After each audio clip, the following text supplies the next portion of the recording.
Bien, muy buenas tardes. Muy breve por parte de Molino de Marea, decirles que es la quinta actividad que tenemos desde septiembre. En la apretada agenda que tenemos, que vamos desarrollando, bueno, pues con conferencias de diferentes tipos. Lo que pasa es que la de hoy es especialmente entrañable o muy cercana o muy pegada a lo que es la isla. Tenemos la suerte de tener aquí a Alberto Cavilla, que nos va a hablar de la empresa Bazán y su relación con la isla. Me imagino que vamos a disfrutarla, y desde Molino de Marea te damos las gracias por estar aquí. Y también, muy breve, yo me voy a sentar ya, le voy a dar paso a una amiga que va a presentar a su vez a Alberto, que es Aurora Sánchez Casal, que le doy la palabra. Muchas gracias también por haber aceptado la presentación. Bien, muchísimas gracias. Y bueno, pues tuyo. Gracias.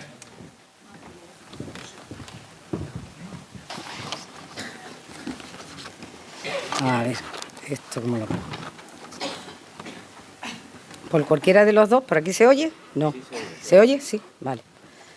Buenas tardes. Representante del excelentísimo Ayuntamiento de San Fernando, don Jesús López, concejal de Empleo, presidente y junta directiva de la Asociación Cultural Molino de Mareas, antiguos compañeros de la empresa nacional Bazán, asistentes a este acto y amigos todos. Cuando el presidente de la asociación, José Rodríguez López, me propuso presentar a Alberto Cavilla en una conferencia sobre Bazán y la isla, no lo dudé un instante y accedí por la amistad que me une a Alberto debido al tiempo que trabajamos juntos en el astillero y por el cariño que siento y todo lo que le debo a Bazán. Esas razones son las que me han traído aquí esta tarde para presentaros a una persona que, a pesar de ser gaditana de nacimiento, está muy vinculada a nuestra ciudad por varias circunstancias y especialmente por motivos laborales. Alberto es licenciado en Derecho, miembro durante 35 años del Ilustre Colegio de Abogados de Cádiz, posee el máster Bazán para directivos, el máster en Gestión y Dirección de Empresas por el Instituto Euroforum y el máster en Recursos Humanos por la Universidad de Cádiz. Su currículum se inicia cuando, como oficial de Intendencia, forma parte de la Armada Española, ejerciendo posteriormente durante un tiempo como profesional libre del derecho. A partir de entonces, su vida laboral la desarrolló en Bazán, empresa en la que permaneció durante 40 años, 20 de los cuales transcurrieron en la factoría isleña. Inició su andadura como jefe de personal en la fábrica de artillería, FABA, pasando 2 años después a la jefatura de la factoría naval, donde estuvo durante 12 años, con el nivel de subdirector, jefe de personal y asuntos sociales. Le hubiera gustado seguir viviendo en San Fernando, aunque por razones de trabajo debió trasladarse a otras ciudades. Su primer destino, más allá del puente Zuazo, fue la factoría de Ferrol, en 1996, con idéntico nivel y con responsabilidad sobre la citada factoría y la fábrica de turbinas. Un destino agradable laboralmente, aunque me consta que sufrió por las inclemencias del húmedo clima gallego, lluvia y más lluvia, a la que Alberto nunca llegó a acostumbrarse. En el año 2000 fue nombrado director de Recursos Humanos del área de reparaciones a nivel de las 4 factorías existentes, San Fernando, Cádiz, Ferrol y Cartagena. 5 años más tarde, en 2005, y ya constituida Navantia, ostentó la dirección de personal de los 3 astilleros de la bahía, Puerto Real, Cádiz y San Fernando. En el año 2011 fue nombrado director de personal de Navantia a nivel nacional y trasladado a Madrid, permaneciendo hasta 2019, año en el que se autorreguló, como a él le gusta definirlo. Es indudable que estos cambios de destinos y traslados fueron posibles gracias al sacrificio, apoyo y empuje de su mujer Marifé, que en todo momento lo acompañó, compaginando su papel de esposa, madre de sus 3 hijas, y todo ello sin abandonar su faceta y talento artístico. En la larga trayectoria de Alberto en Bazán, demostró su responsabilidad, valía y profesionalidad. Le avalan 4 décadas de servicio y entrega en cuerpo y alma a la empresa. Para nosotros, antiguos trabajadores e incluso para la mayoría de los ciudadanos de la isla, A pesar de los cambios de nombre llevados a cabo en estos últimos años, primero Izar y posteriormente Navantia, la señera factoría pegada a las aguas de la bahía de Cádiz y al arsenal de la Carraca sigue siendo denominada familiarmente Bazán y, como tal, Alberto sigue llevándola en el corazón. 40 años, como digo, dedicó nuestro conferenciante a la empresa con mayúsculas. Como he comentado, desarrolló su tarea como jefe de personal, uno de los departamentos más importantes y complicados, y me consta que no fue un camino fácil. Tuvo que lidiar con las duras negociaciones de aquellos tiempos pasados, demostrando su talante abierto, su gran capacidad negociadora y una flexibilidad para intermediar con los trabajadores, los sindicatos y la empresa. Un reto que a priori se antoja difícil para cualquier directivo, pero que Alberto, con sus habilidades sociales y empatía, conseguía satisfacer a todas las partes. Ello redundaba en la buena marcha de la producción y en el aseguramiento de la viabilidad del astillero de San Fernando, pensando en beneficiar a la ciudad con carga de trabajo, obviamente siempre dentro de sus posibilidades. Vivir en una ciudad siempre marca, pero hacerlo en la isla deja una huella imborrable en el alma. Y eso le ha ocurrido a Alberto.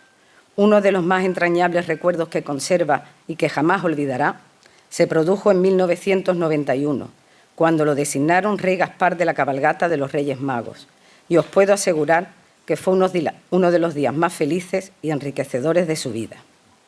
Ahora que la vorágine de su actividad laboral ha dado término, le gusta vivir tranquilo, sin prisas, en compañía de Marifé y de sus hijas, aunque desde siempre ha tenido metido en el cuerpo la vena artística.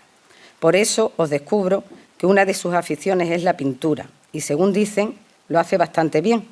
De hecho, son numerosos los cuadros que han salido de sus manos, aunque por otro lado, él mismo confiesa que la pintura le resulta aburrida. Así que dedica su tiempo libre en lo que realmente disfruta, una actividad de la que goza al máximo, llamémosle afición por la escritura, o quizás deberíamos usar el término pasión, una pasión que siempre ha llevado consigo y que ahora realiza sin cortapisas ni falta de tiempo. Narra historias ficticias, historias que no son realidad, pero que él lleva al papel dando a sus personajes un soplo de vida, hilando tramas, giros finales y cuyo resultado da luz en forma de novelas. Una actividad que adora y le fascina, causa por la que se considera escritor, un escritor de sueños y de verdades paralelas salidas de su imaginación.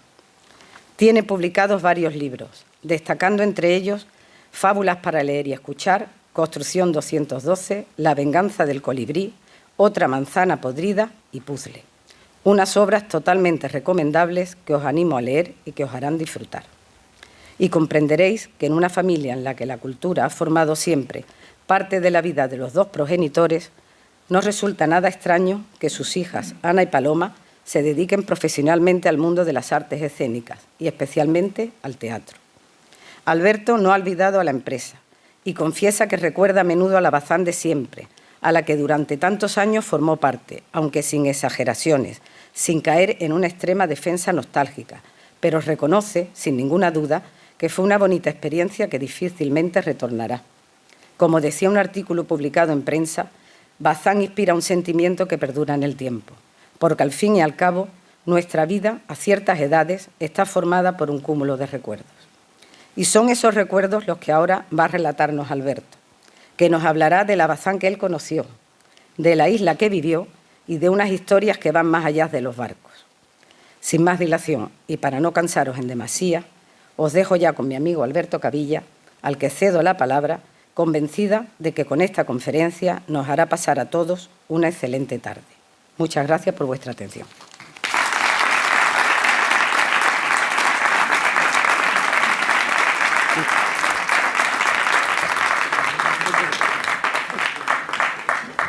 Muchas gracias, Aurora.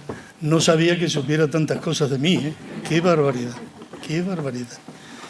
Pero bueno, muchas gracias por tus cariñosas palabras y por tu presentación extraordinaria. Vamos a ver, yo antes de empezar quería aclarar dos cosas. La primera es que, como dice Aurora, como ha dicho ella, está en Bazán casi 40 años. Son 4 décadas. Lo cual le da a lo que cuento mi propia experiencia, y eso significa que está tintada de subjetividad. Habrá cosas Habrá cosas que intentaré que sean lo más objetivas posible, pero es imposible evitar esa subjetividad que me da el hecho de haber conocido a Bazán durante tanto tiempo, de haber conocido sus virtudes y sus defectos.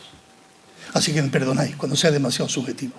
Y la segunda cosa es que no es mi intención dar datos exactos, ni fechas concretas. Hombre, las fechas que voy a dar son ciertas, pero quiero decir, lo más importante para mí es llegar a explicar y a que me entendáis lo difícil que fue esa situación, una situación vivida por Bazán, y lo difícil que fue aquella realidad no exenta de complicaciones. Bien, seguramente vamos a estar de acuerdo todos en lo primero que voy a decir. Si imaginamos a la Bazán, lo primero que se nos pone delante de la vista es un barco. Pensar en Bazán es pensar en barcos. Y hablar de Bazán es hablar de fragatas, de patrulleras, de portaeronaves, de tecnología naval, en definitiva, de chapa, de aluminio, de acero. Y hoy no toca. Yo no voy a hablar de barcos, por varios motivos. El primero es porque ya hay ingenieros, expertos, y no ingenieros, expertos también, que lo harían muchísimo mejor que yo. Después está la lógica de mis 40 años, que me permiten hablar de cosas muy distintas a los barcos. Y la tercera, más importante, es que para San Fernando, para la isla, Bazán fue algo más que una empresa. Fue una referencia vital. Ser referente vital significa que además de ser importante, eres capaz de estructurar la vida de las personas en temas que son fundamentales. Y eso fue lo que hizo Bazán. Alrededor de Bazán estructuraba, o sea, los ciudadanos vivíamos y estructuraba la vida de los ciudadanos con servicios y con facilidades que daban. Bien, seguro que sabéis todos que durante muchas décadas, durante 5 por lo menos, miles de personas vivieron y organizaron su vida, su tiempo, su familia, su empleo, incluso su futuro, alrededor de una fábrica que acabó convirtiéndose en el verdadero eje de la ciudad. Eso y esto. Una frase, una afirmación de 5 palabras, muy cortita, pero contundente. Y además con una proyección más allá de las propias palabras, de lo que significan las propias palabras. Porque cuando alguien decía, yo trabajo en la Bazán, no decía solamente qué empresa le pagaba el sueldo, que también. Estaba diciendo quién era, a qué comunidad pertenecía, e incluso estaba diciendo qué estabilidad le deparaba el futuro en la empresa. Bueno, pues esa realidad derivó en algo importantísimo, y ese algo importantísimo se llama cohesión social. Una cohesión social que se respiraba en los barrios, en las relaciones vecinales y en un sentido muy fuerte de pertenencia a un colectivo determinado. Esa cohesión social no se da habitualmente por el hecho de que tenga una empresa grande la ciudad. Yo recuerdo, por ejemplo, en el año 2007 dejó de existir General Motors, que se llamaba Delphi Saginaw, después de 25 años de permanencia. La General Motors tuvo, en su momento de más producción, tuvo 2.600, de 2.300 a 2.600 trabajadores.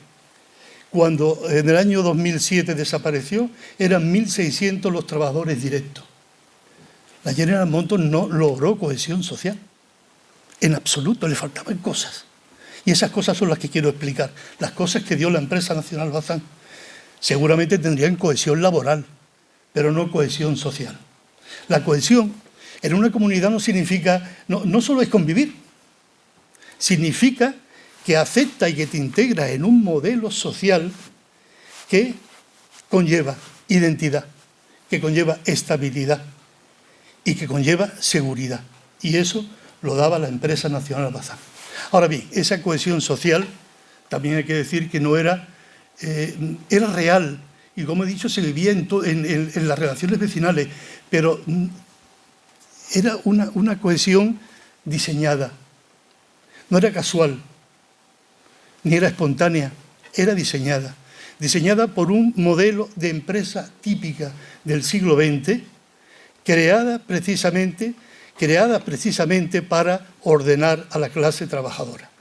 Es decir, esa cohesión diseñada dio cosas positivas, por supuesto que dio cosas positivas, dio estabilidad, dio seguridad, dio identidad, pero también supuso un coste importante, un coste muy importante, y es que esos servicios, esas estructuras que de cierta manera o en gran manera mantenían el día a día, la vida de la ciudadanía diaria, nunca llegaron a convertirse en servicios públicos.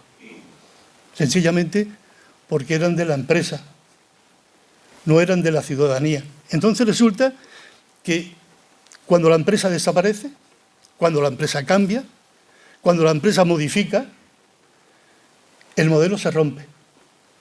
Y queda entonces una ciudad, San Fernando, que descubre, por desgracia para ella, que todo aquello que creía suyo, resulta que no lo era, había desaparecido.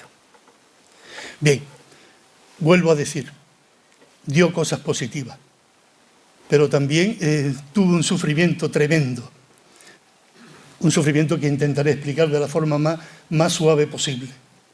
Bien, yo quiero que compartamos una reflexión, me interesa que compartamos una reflexión de cómo Bazán ayudó a construir San Fernando, de cómo esa construcción tuvo un enfoque paternalista.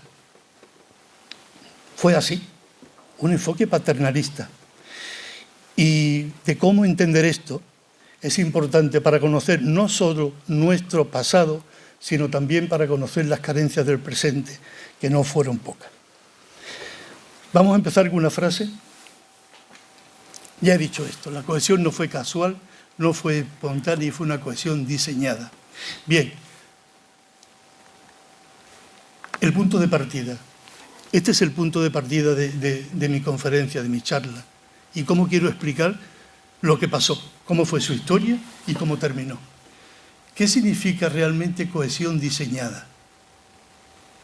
Significa que no nace de forma natural ni espontánea, no nace de la solidaridad obrera natural, sino que nace de un modelo de empresa diseñada estratégicamente para ordenar la vida del trabajador. Aquí el que quiera puede incluir la palabra controlar. Yo no la incluyo. Ordenar / controlar la vida del trabajador. Para reducir el conflicto social y el conflicto laboral. Si bien es cierto que reducir no lo redujo casi nunca, sí se puede asegurar que lo gestionó y lo administró ese conflicto. Por otra parte estaba también el objetivo de mantener una estabilidad productiva. Lógicamente era una empresa que tenía que fabricar barcos. Y después el último era asumir funciones que realmente en otros contextos solamente corresponden al Estado, son funciones públicas. Entonces, si tenemos en cuenta esto que he dicho, llegamos a la conclusión de que la cohesión es inducida, no es orgánica en absoluto, es inducida. La segunda pregunta es, ¿quién la diseña? Lógicamente, principalmente el Estado franquista. Y además aplicando un modelo social. No era ni local, ni era improvisada. Era trasladar un modelo social, lógicamente del régimen, aplicado a sectores estratégicos. Y los sectores estratégicos eran defensa, por supuesto, energía y minería. Bien, entonces, en esto quiero aclarar una cosa. Cuando una empresa era conflictiva, era, por supuesto, una empresa grande, era estratégica y, sobre todo, era deficitaria, esa era pública seguro. Sí, durante mucho tiempo es verdad que el régimen franquista fue absorbiendo empresas con una finalidad que se separaba mucho del interés público, es decir, empresas que cumplían una finalidad, absorbidas porque cumplían una finalidad social. Fue engordando su cartera de empresas, lógicamente. Y después, claro, tuvimos el gran problema de tener que deshacernos de ellas porque el coste que suponía para las arcas del Estado era impresionante, ¿no? Pero bueno, el núcleo duro del INI, que era el Instituto Nacional de Industria, lo formaban las empresas estas, que eran las empresas aguerridas, las empresas, el núcleo duro, las empresas fuertes, ¿no? Referido a estos tres. Entonces, también absorbió empresas que tenían una finalidad, eran por imagen al exterior. Yo recuerdo una que era Arte España, no sé si lo habéis escuchado. Arte España se dedicaba a la decoración y a la instalación de mobiliario. De hecho, las empresas del INI llamaban a Arte España para que hiciera la remodelación de los edificios, la compra de muebles, de diseño. Claro, tenía que darle trabajo a una empresa del propio Estado, lógicamente, ¿no? Pero bueno, ¿qué sentido tenía eso como empresa pública? No tenía ningún sentido, pero bueno, era una forma de absorber empresas. Por una parte estaban empresas deficitarias que podían perder empleo, la finalidad social no era mala, era buena, que no se perdiera el empleo. Y por otra parte estaba el absorber empresas por una cuestión de imagen hacia el exterior. Y lo tercero, que es lo más importante, ¿cómo se diseña? El cómo es lo más importante. Y además no se diseña con discursos abstractos, con discursos filosóficos, de estos que son como los fuegos artificiales, que brillan mucho y después se pierden, porque las palabras se las lleva el viento. O sea, no, con eso no servía para nada. Se utilizaron mecanismos concretos, perfectamente diseñados. El primero, el más importante, era el trabajo estable. Se entraba de joven y se iba uno mayor. Iba a decir de viejo, pero no me suena bien. Se iba uno mayor.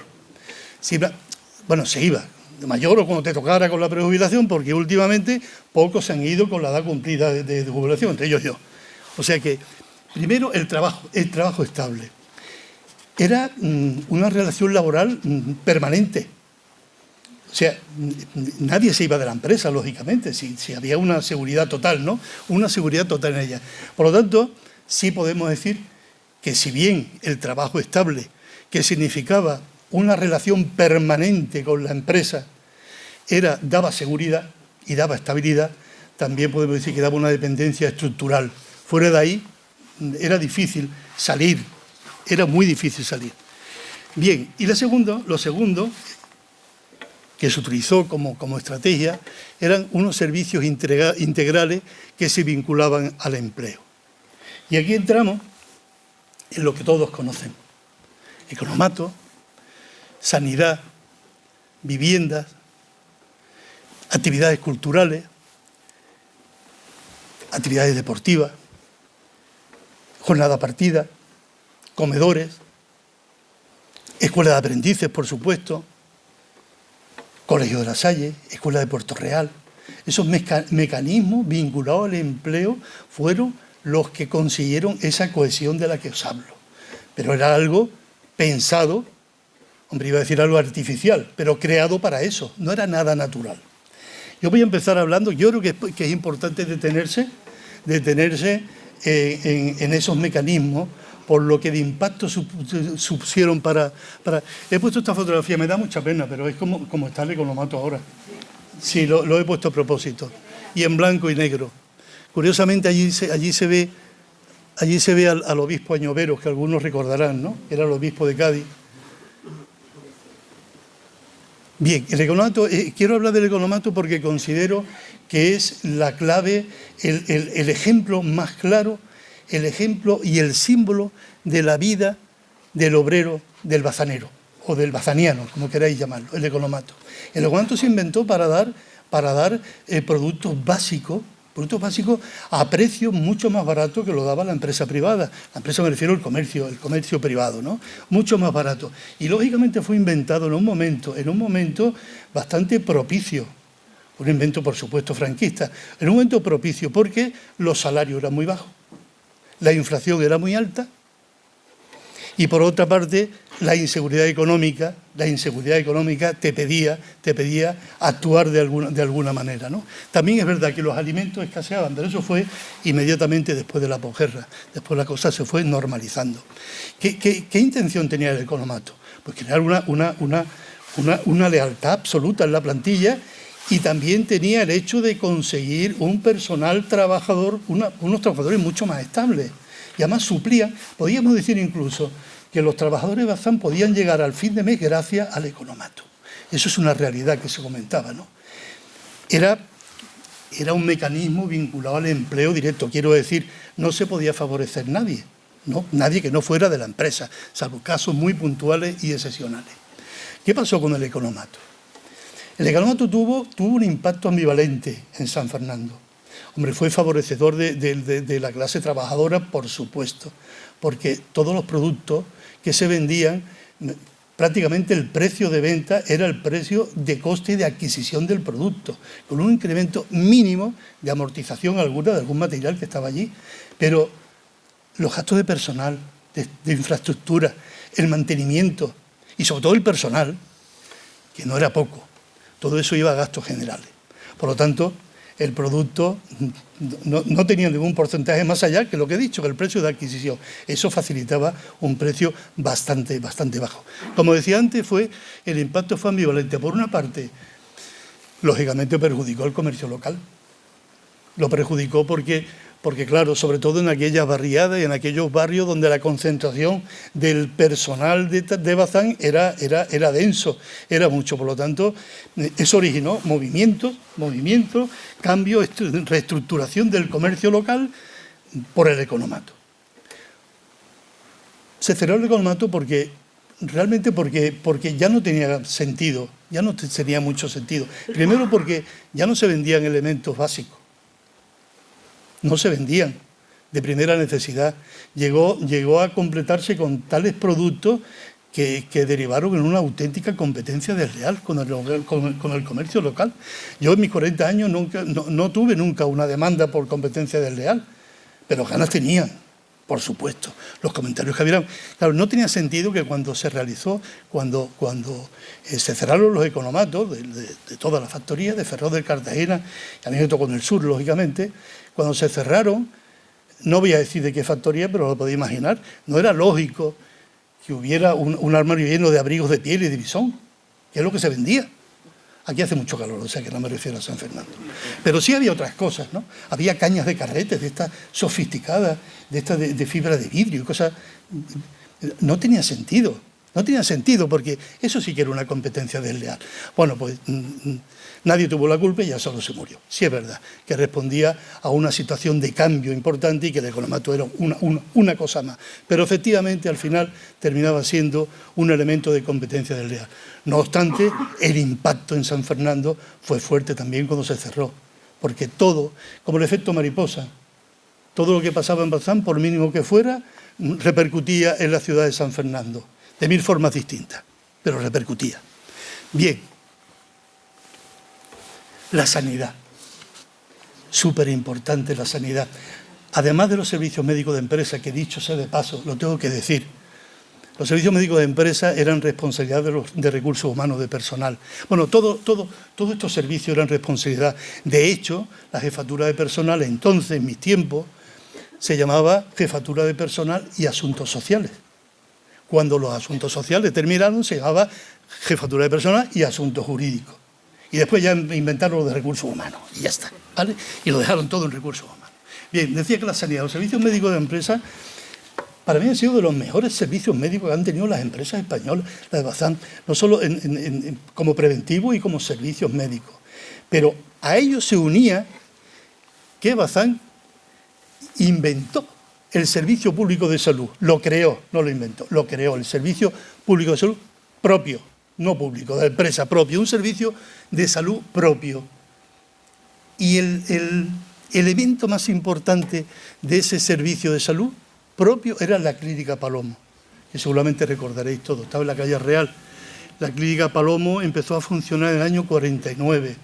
Bazán se constituyó en el año 1947. En el 49 empezó a funcionar la Clínica Palomo.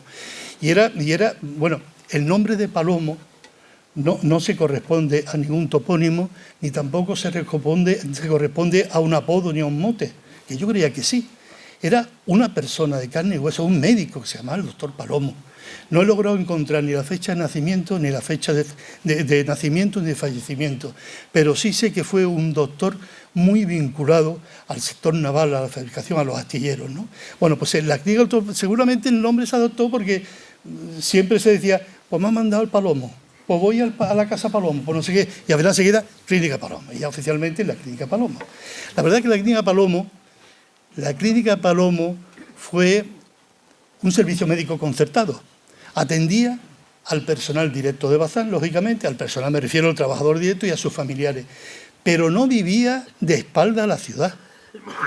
O sea, incluso atendía consultas privadas y en momentos de urgencia o de necesidad atendía a todos ciudadanos. Por lo tanto, no vivió a la espalda de la ciudad y por lo tanto también fue un elemento de creación de Bazán que impactó en la ciudad, ¿no?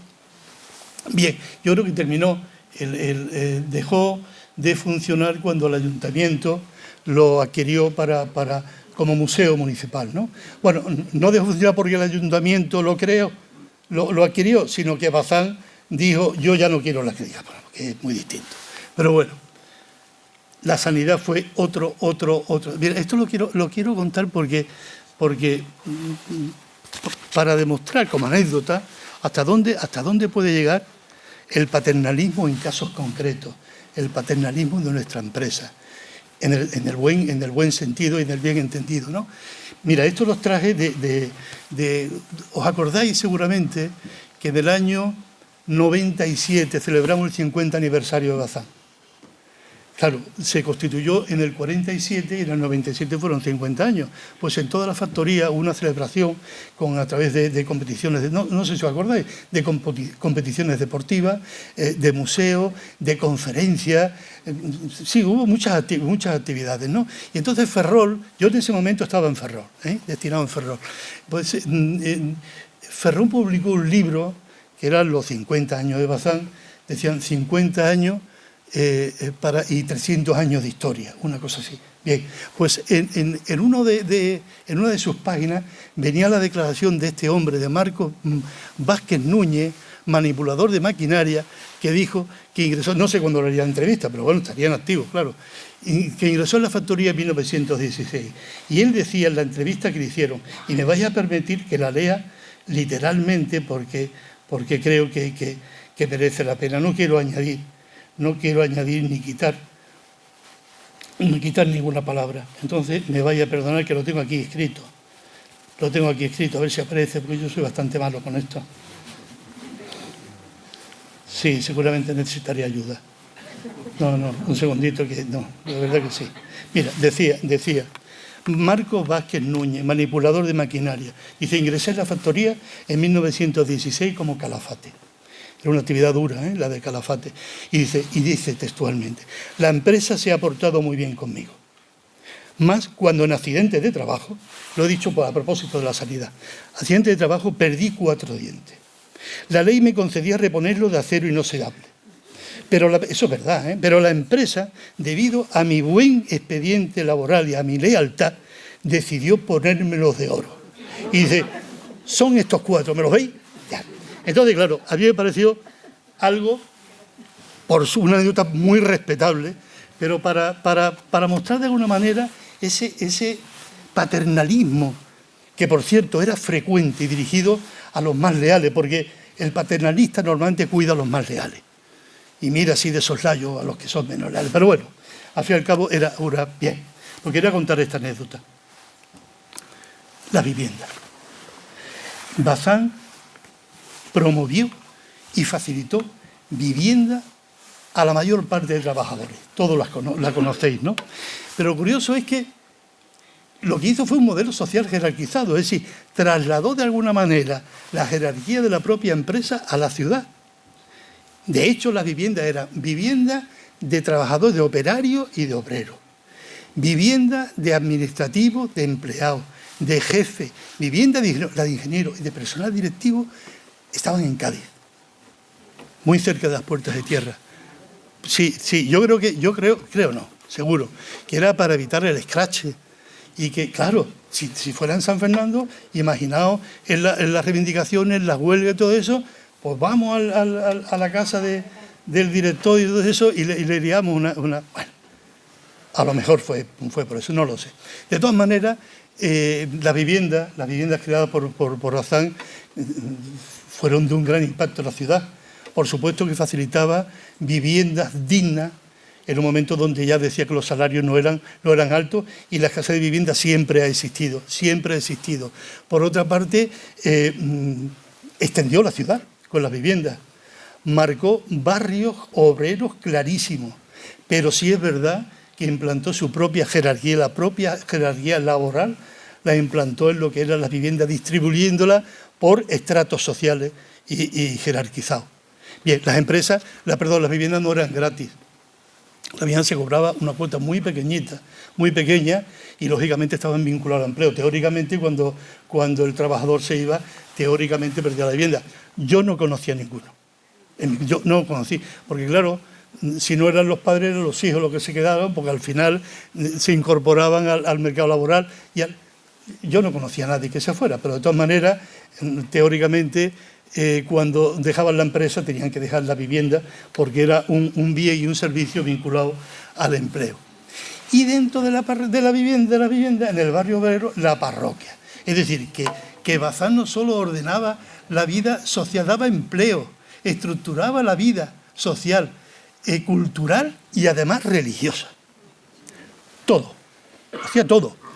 Si es verdad que la parroquia de la barriada de las Anclas, ya, como digo aquí, ya no solo era un templo, era realmente un elemento de cohesión comunitaria, porque su finalidad, aparte de ser religiosa, lógicamente, también servía como centro de reunión en momentos sindical incluso, o en momentos de conflicto, también como actividades juveniles. O sea, era algo más que un templo, pero no cabe duda que Bazán estructuraba y organizaba la vida completa de los trabajadores, y una prueba de ello era que incluso la parroquia en la barriada, en una barriada obrera, estaba perfectamente implantada. ¿Qué pasó con ella? Pues pasó como con todo lo demás.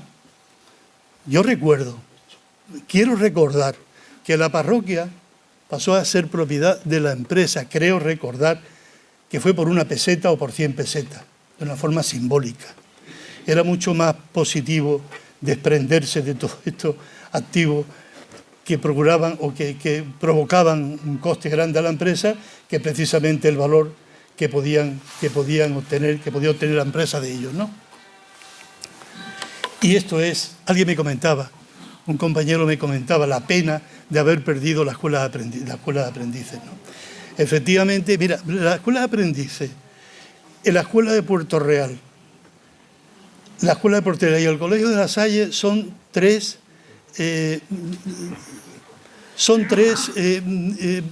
elementos o tres instituciones que podríamos estudiar de forma separada, pero realmente todo componía una auténtica alianza educativa, de formación y educativa. Por lo tanto, no podemos desligar una cosa de otra, ¿no? La escuela de aprendices realmente se fundó en 1942. Bazán empezó en 1947, pero no olvidemos que antes de Bazán estaba el Consejo Ordenador de Construcción Militar. Y antes también estaba Marina. O sea que sí es verdad que Bazán lo que hizo fue consolidar, acoger a la escuela de aprendices, y la consolidó. Hasta que al final pues también desapareció, como explicaré después con el cambio, ¿no? Entonces la escuela de aprendices formaba a obreros cualificados. Hay un dato que yo la verdad es que discrepo un poco de la certeza del dato que he visto, que dice que en el año 1952, desde el año 1952, el 40% de la plantilla a nivel nacional, el 40% procedía de la escuela de aprendices. A mí me parece una barbaridad, porque en San Fernando, haciendo un repaso histórico, porque no hay datos, hay muy pocos datos escritos externos, y los datos internos de San Fernando se perdieron. No me preguntéis por qué, porque no lo sé, o mejor no lo quiero saber. Sí es verdad que hubo inundaciones, traslado de material de un sitio a otro, obras civiles. Lo cierto es que pocos documentos tenemos que nos digan realmente qué número, qué pasó y qué incidencia tuvo la empresa. Pero sí podemos hacer una reconstrucción en la historia y llegar a la conclusión que, teniendo en cuenta que las promociones anuales eran de 80 a 120 alumnos todos los años, en los 40 años que duró la escuela de aprendices, podíamos calcular aproximadamente de 5.000 alumnos en San Fernando. Bueno, Imaginemos lo que era Ferrol, que era el doble normalmente, y de Cartagena, que era un número parecido. Pero a mí me parece que el 40% de la plantilla procedente de la Escuela de Aprendizaje me parece una exageración. Pero bueno, ya el 20% ya está bien. El 20% ya está muy bien. Bueno, como decía, la Escuela de Aprendices pues formaba a un obrero cualificado para el sector naval, pero además su función como educadora social y laboral era impresionante. Era impresionante. Por otra parte estaba la disciplina, muy típica de la época. Y lo que sí es cierto que ha sido fuente de inspiradora, una vez que se ha cerrado, para otras iniciativas formativas en la zona. Y lo que no cabe la menor duda es que para San Fernando sigue siendo un elemento inspirador y un elemento importante en la formación naval, aún hoy en día sin la Escuela de Aprendices. Alguien me decía que era una pena que se hubiese perdido, y sí es verdad. Lo que pasa es que, como vemos después, con el cambio, el sobredimensionamiento de plantilla, era muy difícil que la escuela siguiera siendo viable y engordando la plantilla. La escuela de Puerto Real no era una escuela que perteneciera a Bazán, pero se tenía una vinculación tremenda con Bazán. De ahí salieron muchos profesionales también que entraron en la factoría y también pasaron directamente a la Escuela de Aprendices. Y un elemento importante educativo, estos son los comedores, después sigo. Uno de los elementos importantes educativos fue el Colegio de La Salle. El Colegio de La Salle fue algo más que una obligación de la empresa, fue una verdadera alianza educativa. La empresa además promocionaba un número considerable de alumnos de La Salle. Dicen que el 50% eran hijos de productores, hijos de trabajadores de la empresa nacional Bazán. Y no me extraña. La verdad es que la educación se ajustaba mucho a lo que se solicitaba. Daban una educación sólida. Después también había una disciplina. Y el modelo educativo pues estaba muy de acuerdo con el régimen. Por lo tanto, era una escuela además que reforzó su educación en matemáticas, en dibujo técnico y en disciplina laboral. Y esos elementos, esas asignaturas, eran bastante valoradas por la empresa. Podemos decir entonces que la Escuela de La Salle fue otro elemento de cohesión en San Fernando, porque además promocionó y avivó la relación entre familias, de bazaneras y no bazaneras, que iban al colegio. Y por otra parte, podemos decir también que gracias a La Salle había una continuidad dinástica, de alguna manera. El padre era trabajador de la empresa, un hijo o varios estaban en la Escuela de La Salle, de la Escuela de La Salle con su preparación podían pasar a la Escuela de Aprendices y de la Escuela de Aprendices a un empleo estable. Por lo tanto, había una cadena impresionante que cohesionaba a toda la sociedad. A mí se me ha pasado lo de antes, ¿no? Que son los comedores, me parece que son. Bien, los comedores y la jornada partida, aunque parezca que no, también tuvieron un impacto en la sociedad isleña. Yo recuerdo que la jornada partida terminó entre el año 87 y 89. Y como anécdota también, una anécdota tortuosa, lo recuerdo como de las mayores luchas que hubo en la empresa. No hay datos, claro. Lo he intentado buscar, no hay datos. El único dato que hay es el de mi memoria y el de muchos que hayan vivido en aquella situación. Pero el día del enfrentamiento claro entre la dirección, que no quería la jornada continuada porque opinaba muy legalmente que era un retraso para la productividad, que se iba a perder más tiempo, frente a aquello del comité de empresa y de todos los trabajadores que pensaban que la jornada partida era menos productiva porque se comía allí, se perdía mucho tiempo antes de comer, después de comer, en fin, fue una lucha tremenda, una lucha de poder ya entre lo que opinaba la dirección y lo que opinaba el trabajador. Aquel día del enfrentamiento, recuerdo perfectamente, porque yo estaba en la jefatura de personal, hubo 110 heridos. 110 heridos. Ya digo que no hay datos, no lo vais a ver, pero mi memoria sí es un dato. Yo recuerdo perfectamente cómo salían las ambulancias y entraban. La policía nunca llegó a entrar. No llegó a entrar porque no se le permitió, querían entrar. Pero desde las murallas, me refiero a las murallas, desde el muro de salida, se tiraban pues con tiras chinas, la policía tiraba pelota, humo. Bueno, aquello fue una batalla campal. Recuerdo perfectamente que un notario que había muy conocido en San Fernando, porque claro, si continuaba aquello, íbamos a proponer el cierre patronal, cosa que es muy difícil, pero íbamos a proponer, tenemos que tener alguien que diera fe de lo que había pasado. Cuando llegó el notario al día siguiente en coche, mandamos un coche oficial para que llegara, puso un pie fuera del coche y no se atrevía a poner el segundo. Dice, ¿qué ha pasado aquí? ¿Pero esto qué es una guerra? Efectivamente, algunos recordarán que en aquel terrible día prendieron fuego a llantas de neumático alrededor del edificio de dirección. O sea, que estaba todo chamuscado. Muelas de acero por el suelo, tornillas. O sea, algo terrible, terrible. Aquello fue el final de la jornada partida y el final de los comedores. Lo curioso, también como anécdota os diré, que a pesar de que la jornada iba a ser intensiva, continuada, perdón, quiero decir, bueno, lo mismo, intensiva, continuada, algunos señores del comité pretendían que continuaran los comedores para que quisiera quedarse allí a comer. Cosa que no podía ser, pero bueno. Entonces, sí tuvieron un impacto, ¿no? Un impacto. El comedor era, podemos decir que era una especie de termómetro de la conflictividad. Era un termómetro porque allí ya se hablaba de las reivindicaciones sindicales, de los propios sindicatos, incluso decían que la tensión en los comedores se vivía mucho más que en los propios despachos. Cuando se acabaron los comedores, pues lógicamente el impacto en la ciudad, el efecto mariposa que os he dicho, fue tremendo. O sea, pensar, comían 4.000 personas diarias. Lo que significa eso para proveedores, para mayoristas, bueno, pero esos 4.000 ya después comían en casa, que también activaron el comercio. O sea, todo era una cadena y una influencia tremenda de la empresa Bazán en la ciudad de San Fernando. No puedo olvidarme del grupo de empresa Bazán, porque aunque no era de Bazán, no pertenecía a Bazán, sí salió de la Bazán. Y además con ese objetivo. Organizaba el ocio, perdón, ponía odio. Organizaba, no había odio ninguno, no había eso así. Organizaba el ocio, mejoraba el bienestar, reforzar el sentimiento y reforzar el sentimiento de pertenencia. Cuando se dice que ayudó a la cohesión social, yo creo que nos quedamos cortos.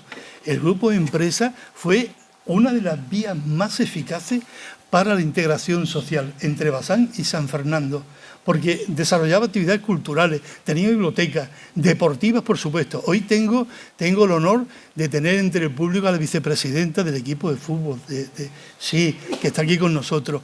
Y digo que ese equipo de fútbol seguramente los antecedentes son los del grupo de empresa, ¿no?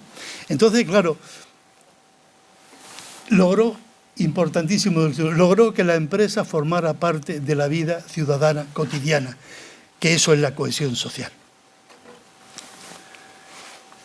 Actividades culturales, actividades deportivas, conferencias, bueno, todo eso, Bazán de alguna vez lo cosechaba, lo promulgaba, lo hacía. Yo recuerdo, yo no sé si alguno recordará al padre Loring, que era un capellán, fue capellán durante 25 años de los astilleros. Pues yo recuerdo, hoy podríamos decir que el padre Loring era un friki, porque le gustaba todo lo del espacio, todo lo de la... Sí, era un friki. Entonces, yo recuerdo que dio una conferencia, creo que fue en el taller de Gálibos, en horario laboral, de una conferencia que decía, el hombre llegó a la luna. Claro, porque era un friki de eso, le encantaba. Y eso era una respuesta a todos los que negaban que realmente el hombre había llegado a la luna y que todo era un montaje, en fin, eso. Bueno, lo que quiero decir con esto, ¿por qué hacía la empresa esto? Esto era del teatro, del Teatro Almirante, ¿no? La fiesta que hacía en Reyes para los hijos de productores. Entonces, ¿por qué hacía esto? Sencillamente porque lo que hacía era resaltar los valores de la época. La disciplina, la familia, la convivencia. Bueno, pues era el sentido de aquel momento. Y también diré como anécdota que yo decía, digo, yo tuve la suerte de vivir un poco muy de pasada la Bazán imperial, o sea, la Bazán el antes. Tuve la fatalidad de trabajar en el presente y sufrí el futuro. Las tres cosas me pasaron. Entonces yo cuando veía esta fotografía recordaba que cuando los organizadores de esta fiesta terminaban con éxito, todo había salido muy bien, el jefe de personal y el director les entregaba un sobre sepia, como los de ahora, pero más legal, un sobre sepia, diciendo una gratificación por lo bien que había salido todo, y todo el mundo contento y todo eso. Y entonces, claro, y yo le decía a mis compañeros, si yo hiciera eso ahora, en vez del sobre me echaban a la calle.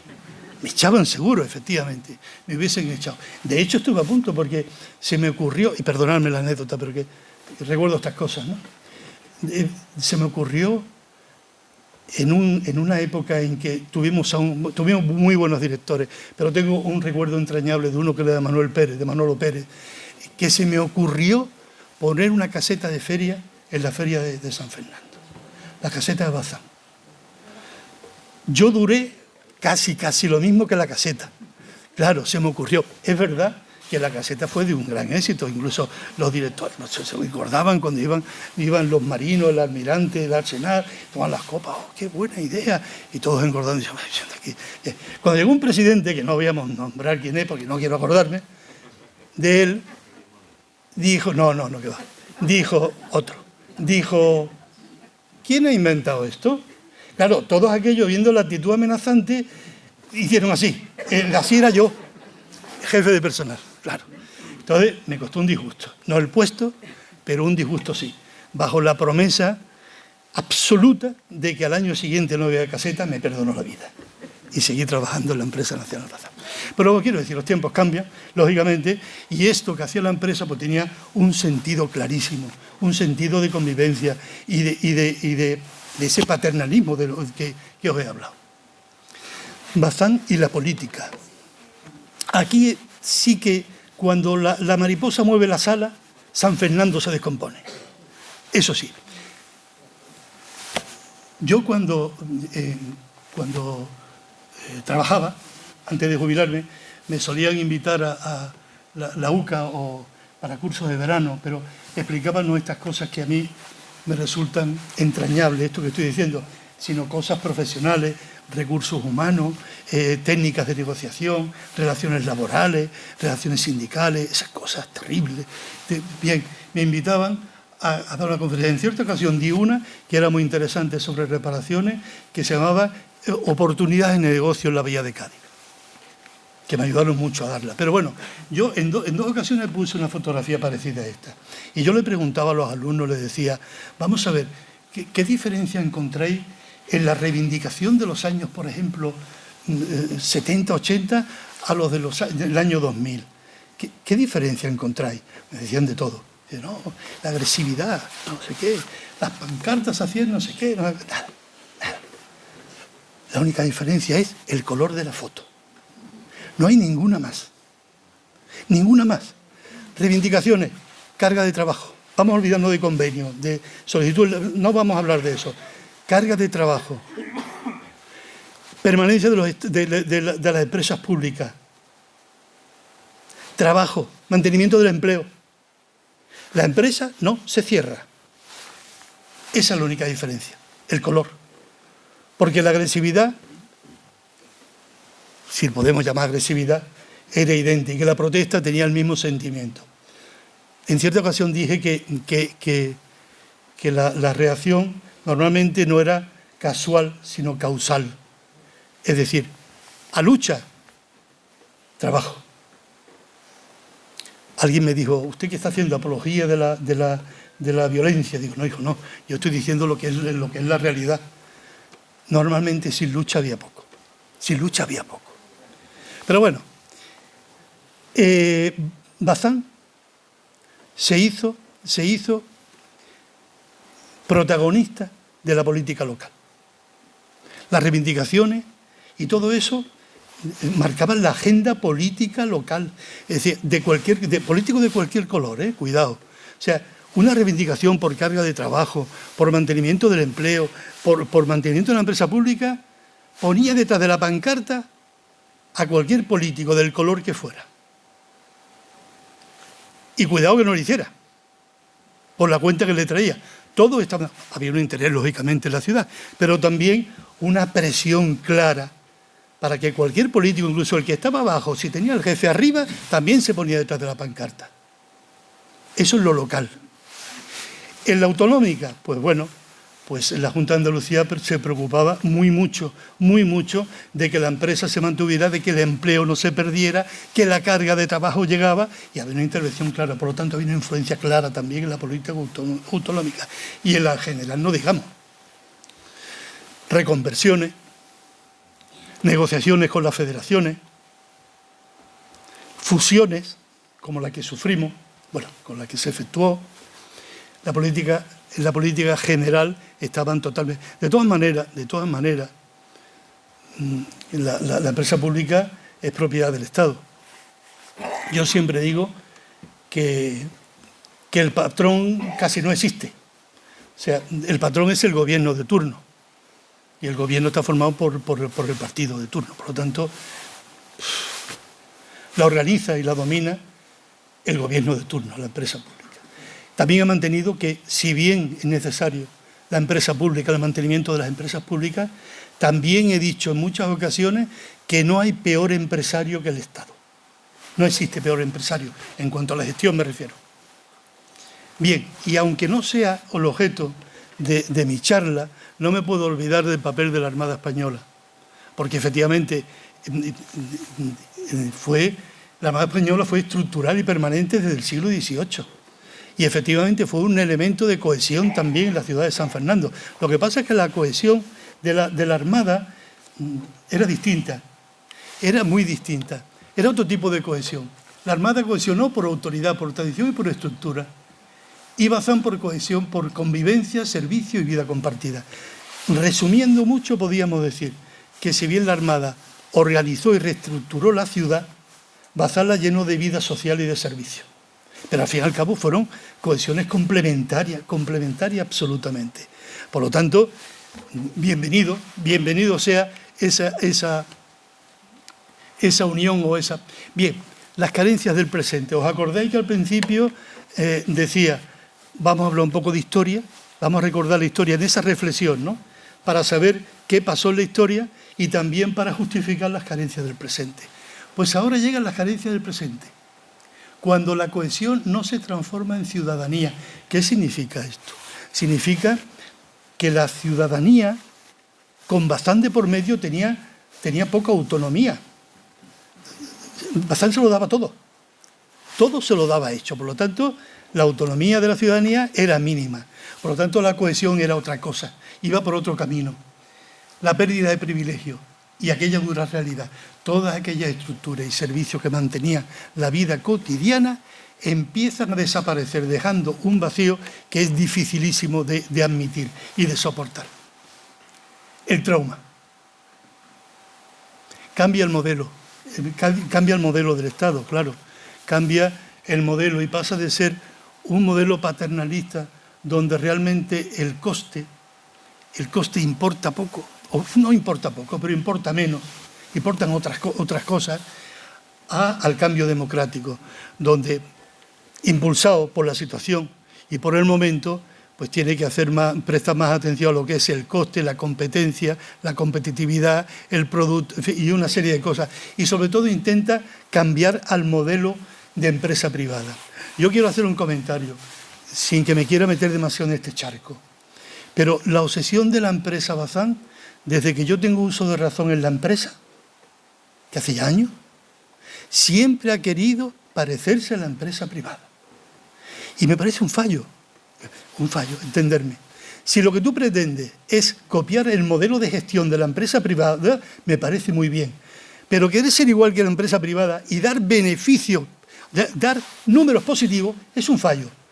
Porque el verdadero beneficio de una empresa pública está en el servicio público que presta, si realmente lo presta bien. Y a un coste bien gestionado. Pero no tiene por qué dar beneficios económicos. Sí que no tiene por qué. Una empresa pública la absorbe el Estado o la hace suya porque es estratégica, porque cumple una función al ciudadano pública y porque no se puede dejar en manos privadas. Por lo tanto, preocúpate de hacer bien la gestión. Pero es difícil hacer una comparativa, o sea, querer parecerse a esta hermana que es la empresa privada cuando le fallan muchas cosas. Una de ellas es que no existe un patrón doliente. No. Lo que existe son intereses. Intereses partidistas en muchas ocasiones. Iba a decir espurios, pero me parece una palabra muy fuerte. Pero sí intereses partidistas. Claro que sí. Por lo tanto, parecerse a una empresa privada es mucho desear.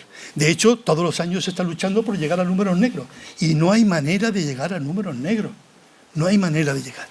Bien, decía, cambia el papel del Estado. Pasa de un Estado paternalista a un gobierno ya con tintes democráticos donde tiene una visión distinta, ¿no?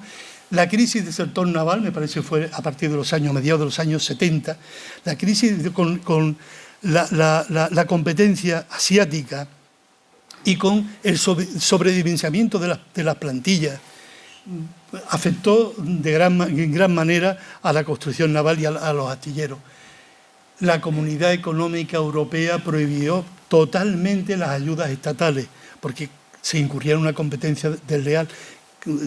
Hubo varias multas por esta competencia desleal. Yo creo que por aquel entonces la empresa se inventó eso de la construcción dual, ¿no? Y la Comunidad Económica Europea además pedía planes de reconversión, contención en las plantillas y, por supuesto, fuera de servicio que provocaban un coste brutal, ¿no? Hacia otra gestión. La gestión administrativa, la gestión del gobierno o del Estado paternalista era una gestión más bien político-administrativa. Y entonces se tendía, a partir de esa época que os digo, a una más tecnocrática, donde la eficiencia, la eficacia, un montón de cosas, y sobre todo el control de gastos, se hacía como lo más importante. Es decir, había una profesionalización de la gestión. Se llegó a una especialización, se exigió una especialización militar y lógica de mercado. Y llegamos a Navantia. A Navantia después de haber pasado una fusión, claro, una fusión en el año 2000, donde decían los grandes entendidos que el éxito de la fusión iba a estar en las sinergias que provocaban. Para mí la palabra sinergia se parece mucho a la palabra estrés, que es verdad que el estrés a veces provoca enfermedades, pero hay médicos que lo utilizan cuando no saben qué decirte. Dice, esto es el estrés. Dice, pues si yo no estoy estresado. Bueno, pues eso es el estrés. Pues la sinergia es igual.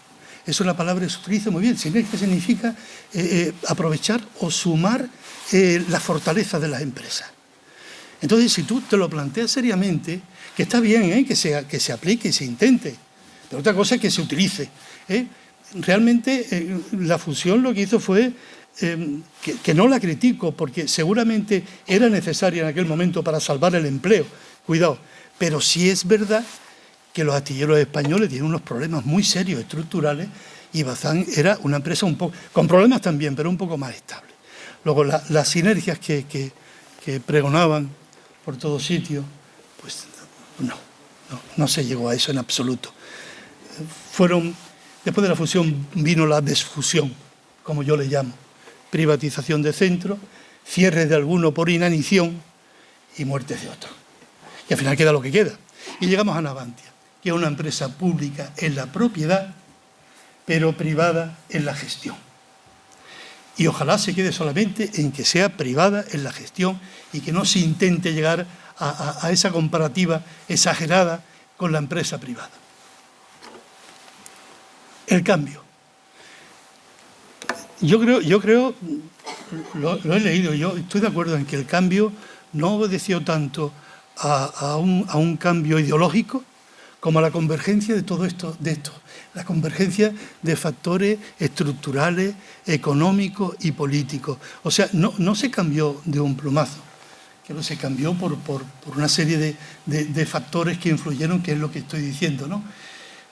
Por eso digo que no respondió tanto una voluntad ideológica como eso. Realmente fue un problema de supervivencia económica, porque tal como estábamos y con la competencia que había, era imposible. Alguien se preguntará, pero ¿no era posible mantenerlo todo? Hombre, si el producto es capaz de soportar el coste que provocaba todo eso que os he contado, pues perfecto. Hoy en día no hay empresa. La única empresa que se parece un poquito a lo que era Bazán es Google. Pero Google no vende un producto físico, vende talento. Y Google no crea cohesión social, ha creado cohesión laboral dentro de un campus que ha creado, ¿no? Donde tiene todo tipo de actividades, incluso ayuda a la vivienda, tiene zonas de recreo, tiene restaurantes, tiene para hacer deporte, lo que tú quieras, pero centrado en el campus, no tiene nada que ver. Quizás la empresa que más se parece a Bazán, muy mucho, es Michelin, que incluso dicen que creó una ciudad en Francia para sus trabajadores. Bueno, pues si el producto te lo permite, pues ¿por qué no? Pero el producto no te lo permite. Eso sí que está claro. Bien. Y el modelo paternalista, termino diciendo que funcionó mientras hubo esa protección estatal y un mercado cautivo. Y dejó de hacerlo cuando llegaron las crisis europeas y la competencia. Fase inicial, incredulidad, llanto y crujir de dientes. Empiezan las movilizaciones, empieza el desencanto, el decir ¿y por qué van a cerrar? Y decir, bueno, muchos pensaban, no, pues el Estado nos arruina, la empresa un poco, si esto es del Estado. Bueno, amortización de plaza, baja incentivada, reconversión, ajuste de plantilla y, por supuesto, aquí ponemos reducción de beneficios sociales para hacer un poco eso, pero era eliminación absoluta de beneficios sociales, ¿no? Entonces mucha gente pensaba, muchos trabajadores pensaban que era una verdadera ruptura del contrato social. Empezó la desconfianza, a decir, yo no me creo lo que dicen los directivos, esto tiene un enfoque distinto, no se quería admitir la realidad. Pero la realidad llegó, como llega todo. ¿Y qué impacto tuvo en San Fernando? En San Fernando tuvo un impacto incluso más doloroso y más fuerte, porque de alguna manera todos esos servicios desaparecieron y tuvieron que buscar otros recursos para mantener esa cohesión social. Entonces en San Fernando perdieron el paraguas de la protección estatal. Y entonces fue bastante doloroso. Pero bueno, la vida sigue y la vida sigue y todos tenemos una capacidad inventiva tremenda para solucionar situaciones, ¿no? Si tuviéramos que decir o definir cómo es San Fernando, la ciudad de San Fernando, hombre, no es una ciudad totalmente militar, tampoco es principalmente industrial. Pero yo creo que San Fernando es el resultado de un equilibrio entre Estado e industria, un equilibrio entre instituciones y comunidad y un equilibrio entre disciplina y solidaridad. Y yo creo que ese equilibrio es el que ha marcado el cariz y el perfil de la ciudad que perdura históricamente hasta nuestros días. Y de Bazán, ¿qué podríamos decir de la empresa nacional Bazán?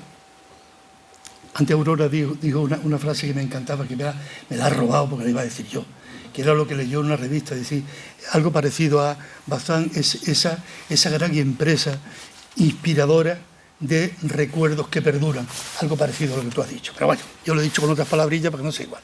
Bien, pero Bazán es difícil definirla, es muy difícil definirla. Bazán es un conjunto de aciertos y de historia y de desaciertos.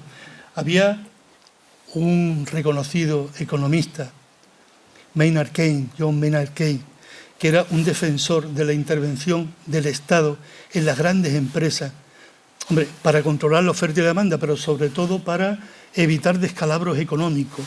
Pues este señor mantenía una máxima con la que yo estoy de acuerdo, por supuesto. Él decía, el valor de una actividad económica no se mide solamente por sus resultados, por el balance ni por los resultados económicos anuales, se mide por el impacto que tenga sobre el empleo y por el impacto en el mantenimiento de la sociedad. En ese sentido, creo que todos estamos de acuerdo en que Bazán cumplió sobradamente este cometido.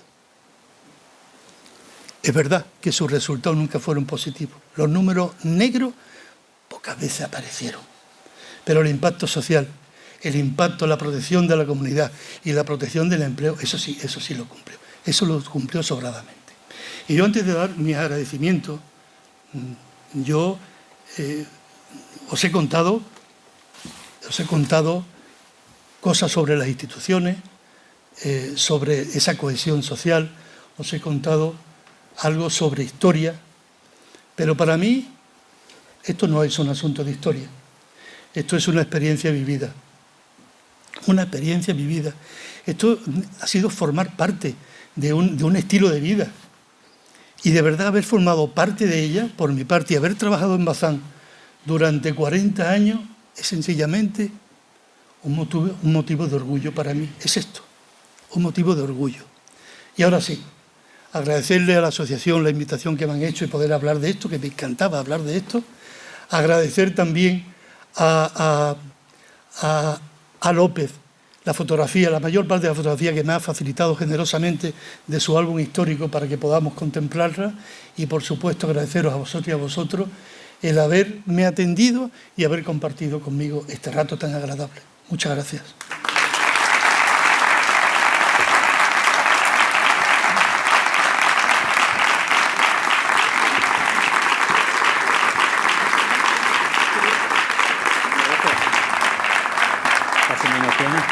¿Sí? Casi. Pregunta el que quiera. Arturo dice, fáciles. Fácil porque ya estoy jubilado y... Alberto. Yo creo que al final nos quedamos con que la ciudad, Bazán, han conseguido mantener una empresa que actualmente es estratégica, en contraposición a lo que por ejemplo, en defensa suele ocurrir en el resto del territorio nacional, que fabricamos fusiles, fabricamos pistolas, hay que comprárselo ahora a los israelitas, armamento a los americanos, misiles a tal. Es decir, se ha conseguido que Bazán siga funcionando y siga realizando el cometido que inicialmente se propuso, ser una factoría naval para que el país tenga unos barcos que sirvan para su defensa inmediata. ¿Por qué el resto de industrias que existían en todo el territorio nacional no han logrado ese objetivo, como aquí sí en San Fernando? Bueno, la pregunta me está hablando de al margen de la empresa nacional Bazán, ¿no? Al margen, en su conjunto. Te refieres a las empresas públicas, ¿no? Supongo. Correcto. A las empresas públicas. Bueno, yo creo que es un asunto estratégico nada más. O sea, el modelo bazariano se adaptó perfectamente a esas necesidades que tú dices. Se supo adaptar. Otras no se han sabido adaptar, efectivamente. Pero bueno, la estrategia de Bazán al principio era una estrategia distinta a la de ahora. Está claro. Está más de acuerdo, o sea, está más acorde con los tiempos, con las necesidades y con esa función pública que estoy diciendo. El por qué otras empresas no han logrado lo mismo, yo no te sé decir. Yo no sé si ha sido una torpeza del gobierno en su momento, o una mala gestión de los directivos, o una fallida reconversión, porque la reconversión, al fin y al cabo, es un cambio de empresa o de la empresa por factores estratégicos, por factores económicos, organizativos. No sé si se ha debido a eso, posiblemente sí, pero no sé contestar otra cosa, Alberto. No te lo sé decir. Posiblemente sea una falta de gestión adecuada para convertirlo en eso que tú has dicho. Cuando tú me estás diciendo que Bazán ha conseguido ser una empresa estratégica, por ejemplo, Santa Bárbara lo ha conseguido. No lo sé. Parece que no, pero no lo sé. Pues entonces la estrategia que se han marcado por parte de los directivos o del propio gobierno, pues ha sido fallida al final. Bueno, gracias a Dios que Bazán se ha conservado de esa forma, aunque llamándose Navantia. Pero pienso que también la ciudad de San Fernando también, o la lucha de esos trabajadores y las ganas de mantener esos puestos de trabajo, también ha influido. Por supuesto. En ese principio. Por supuesto que sí. Mira, yo me he pasado media vida negociando con el comité. En otro momento decía sufriendo con el comité. No, negociando con el comité era mi labor. Y además me gustaba. Y además tengo un buen recuerdo de la mayoría de ellos. Pero sí es verdad que yo siempre mantenía lo siguiente. La empresa pública vive gracias a los sindicatos y los sindicatos viven gracias a la empresa pública. Es decir, que ha habido una simbiosis ahí clarísima. Los sindicatos han defendido siempre la permanencia, o sea, el que no se eliminara la empresa pública y que dependiera del Estado siempre, ¿no? Y entonces los sindicatos han sido un elemento bastante reivindicativo y ha originado, yo creo que ha originado eso que tenemos ahora también. Hay que darle su mérito también, y a la población de San Fernando y a la lucha, por supuesto, y a esa complicidad de la ciudad de San Fernando con la Bazán. Es verdad que por la cuenta que nos traía había que es como yo decía antes, no he conocido ninguna demanda por competencia del DEA por el colmato, y ganas tenía, porque era la Bazán. Si esto se ha ido, ahora no, es cuestión de un voto. Perfecto. Muchas gracias, Alberto. Muchas gracias, Alberto. Perdón, aquí una pregunta, no sé si se me oye. Sí, se te escucha. Ante todo, muchas gracias porque la verdad es que ha sido muy interesante. Le quería preguntar si conoce usted de los inicios de la factoría, el personal que se reclutó para los inicios, porque tengo entendido que se ofreció, por ejemplo, a personas que participaron en la División Azul un puesto de trabajo en la factoría en sus inicios. Entonces también era una forma de incentivar también todas esas personas que había sin trabajo en San Fernando, ¿no? Que se les dio también una opción a cambio de algo, ¿no? No sé si conoce algo. No, yo sí te puedo decir una cosa. Yo no viví ese momento, lógicamente, a pesar de mis 40 años, me refiero a la empresa, no viví eso. Pero no me extraña en absoluto lo que me estás diciendo, porque Bazán en sus comienzos, me refiero al personal, ¿no? A los trabajadores, se nutrió de un montón de gente y de una gestión muy directa de los jefes de personal de entonces, cuidado. O sea que lo que me estás diciendo, yo personalmente no lo conozco, pero no me extraña en absoluto, lo que estás diciendo. Fue, por eso decía, había gente que venían de otras empresas y gente como la que estás diciendo. ¿Por qué cerró la fábrica de San Carlos, por ejemplo, que tan ligada estaba a San Fernando? Yo, pues mira, te iba a decir por qué cerró la factoría de Astano. Porque, mira, yo de San Carlos lo que conozco es que fui jefe de personal del taller de municiones, también. Quiero decirte, cuando yo estuve de jefe de personal en la fábrica de artillería, la empresa decidió comprar el taller de municiones de San Carlos. Y entonces permanecía en San Carlos, lógicamente, pero dependía de la fábrica de Fava entonces, ahora se llama Armas y Sistemas, de Fava. Yo de San Carlos conocí el declive de San Carlos, su falta de viabilidad para el futuro, y de que todo el mundo apuntaba, te digo lo que sé nada más, apuntaba a que aquello estaba condenado a desaparecer. Una de las empresas que no siguieron la estrategia marcada, o que la gestión que hicieron no era lo suficientemente adecuada. ¿Por qué desapareció? A lo mejor no tenía una defensa fuerte por parte de la propia, no lo sé, de la propia ciudad o de los propios sindicatos o de la lucha obrera o de la lucha sindical, no lo sé. Pero sí me suena que era inviable. De hecho, empezaron a desprenderse. Sí, te puedo decir una cosa. El taller de municiones, ese sí que era inviable. Está más claro que el agua. Ese sí que era inviable. Lo compramos para deshacernos de él, al tiempo. De hecho, fue tan rápido todo que aproximadamente en 12 meses yo pasé toda la plantilla del taller de municiones, que eran 100 y pico, que no eran pocas cosas, o sea, me refiero a pocas personas, 100 y pico los pasé a la fábrica de artillería, escalonadamente, pero en el plazo de 12 meses. No era muy viable eso de las balas, no. Es lo único que sé. Porque de San Carlos es que tampoco conocí mucho, nada más que eso. Sí, pero tú recordarás también, que seguro que lo conoces mucho mejor que yo, que también llegó a hacer tapones de corcho. ¿Lo sabías o no? Sí, tapones. Ya no sabían cómo darle viabilidad a la fábrica. Ya, hombre, oye, cuidado, no me parece mal como idea. No me parece mal. Porque tienes que diversificar y si tienes que subsistir, tienes que inventarte lo que sea. Pero por eso te digo que bueno, motores sí, pero también tapones de corcho. Y CD, dime. Si me permite contestar la pregunta que hizo la señora. Sí, por supuesto que sí. Y además aprendo yo también. En esos inicios acogió a personal represaliado de la guerra civil y a muchos oficiales de la Armada que fueron depurados y entraron como técnicos en la Empresa Nacional de Azul. Es decir, que ella preguntó por los militares de la División Azul, pero también acogió a muchísimos represaliados. Y eso engrandece exactamente el inicio y la acogida que tuvo esa empresa. Pero estás hablando de la empresa Bazán una vez constituida. Sí, no me extraña en absoluto. En absoluto. Más preguntas fáciles.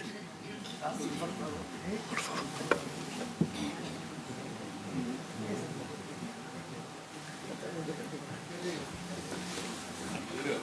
Ah, sí, perdona, dime. El papel femenino ahí dentro de la plantilla, ¿qué papel tenía? ¿El papel femenino te refieres? Sí, el papel Al principio, estás hablando de empleado femenino, ¿no es eso? Claro. Al principio te diría que la palabra exacta es nulo. Al principio, nulo.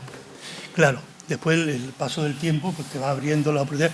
Sí, ya al final sí había incluso las promociones que se hacían, había soldadores, soldadoras, pero el personal femenino se limitaba a funciones administrativas, poquísimas directivas.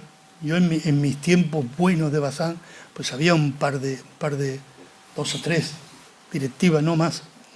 Directivas me refiero técnicos superiores, ¿no? Pero a tu pregunta, al principio, nulo. Después se fue reabriendo el tema, lógicamente, y todas las promociones no podían limitarse a hombres, tenían también que entrar.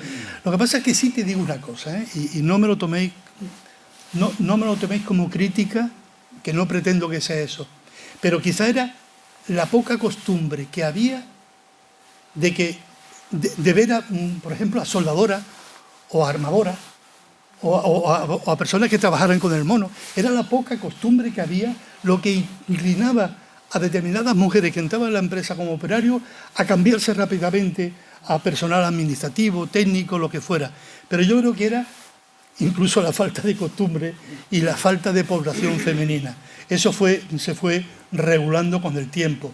De hecho la empresa en mis finales hablaba también de ratio. En los planes de igualdad, sobre todo, que eran obligatorios para la empresa. Los planes de igualdad hablaban de ratio, de personal masculino y femenino en las empresas, y había que cumplirlo. A tu pregunta, al principio nulo. Y de aquello, gracias a Dios, se fue solucionando para bien. Sí, dime. Como curiosidad, simplemente porque por honrar la memoria, hubo algunas mujeres. Algunas. Sí. La madre de Rosalía, Sí. entró en la fábrica de artillería, pero tuvo que dejarlo en el año 1957, cuando se casó, porque en el momento que se casaban tenían que abandonar el trabajo y recibió una indemnización, que todavía tenemos, que se llamaba dote.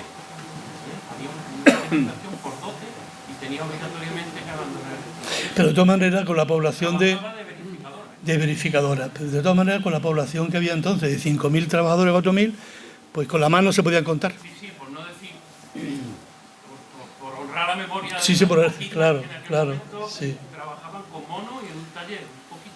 Pero fíjate que la visión que se tenía de la mujer trabajadora era esa que tú estás diciendo. Al final le daban una dote y tenía que irse. Por lo tanto, estaban tan sometidas a una ley injusta que ocurrían esas cosas, ¿no? Dime. Había muchas calquistas. ¿Calquistas cuántas? ¿Pero en qué época me estás diciendo? Pero Ángel... No, 200 es imposible. En la oficina técnica, como personal técnico, lo había dicho, y administrativo, pero no como operario. Como operario no.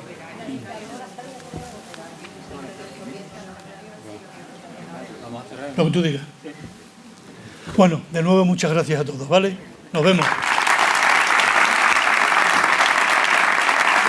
Muchas gracias. Te doy las gracias, para mí ha sido sensacional, a mí me ha llevado a mi juventud, sino a mi infancia. Todo lo que he dicho al principio, mi memoria la he recogido como una esponja, lo he vivido. Muchísimas gracias por esta tarde que nos ha hecho pasar. acepta este regalo nuestro para que tenga un recuerdo de esta tarde con nosotros. Muchas gracias. Y tienes nuestras puertas abiertas para lo que necesites. Muy amable. Muchas gracias. Gracias. Y a todos ustedes, muchas gracias por haber estado aquí de nuevo con nosotros, y que sepan que la próxima actividad ya la estamos preparando. Del día 4 al 15 de mayo tendremos abierta abajo en la sala de exposiciones una exposición de pintura, como siempre, una generación con arte, y habrá técnica para todos los gustos. Les recomiendo visitar. Muchísimas gracias.